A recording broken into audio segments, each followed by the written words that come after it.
اذا مازال ما جربتيش البسبوسه بالتينه، جيبي 2 حبات تاع بيض والمول الاسطوري وتبعوني نديروها على بالي حتستمتعوا بها. نبداو بالشربات اللي فيها كاس سكر وكاس عصير تينه مع كاس ونص تاع ما وشرائح تاع التينه، نحطوها على النار تغلي مده 12 دقيقه ونحوها تبرد. البسبوسه نحتاجو 2 بيضات، رشه ملح، مغرف صغيره لافاني ونص كاس تاع سكر، نخلطوهم بالفوي مليح ونزيد نص كاس تاع زيت نباتي على 3 دفعات مع التحريك المستمر حتى نكمل كامل الكمية، ونزيد نصف كأس عصير تشينا ومبشور حبة كاملة ونخلطوهم مع بعض. بعدها نضيف مغرف كبيرة فارينة وكيس خميرة الحلويات وزن 10 جرام، نخلطهم حتى يتجانسوا المكونات مع بعض.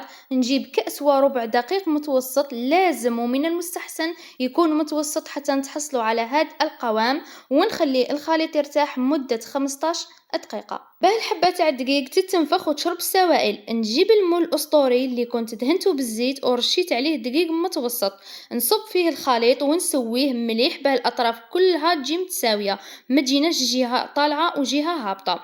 ندخلو للفرن يكون سخون من قبل على 180 درجة. كي نشوف البسبوسة حمارت مليح على الجوانب ونشفت، نشعل عليها تحمر من فوق ونخرجها وهي سخونة، نشربها بالشربات باردة على دفعات حتى نكمل كامل الكمية. أما بالنسبة للتزيين فهو اختياري أكيد، ولازم تخلوها تبرد مليح وقسموها لأنه تجيكم خفيفة وبنة على بنة مع ذوق التشينة وريحة التشينة قراب هايلة. لازم تجربوها، ديروا حفظ الوصفة وبارطاجيوها مع أحبابكم، وإلى الملتقى إن شاء الله في وصفة جديدة. سلام.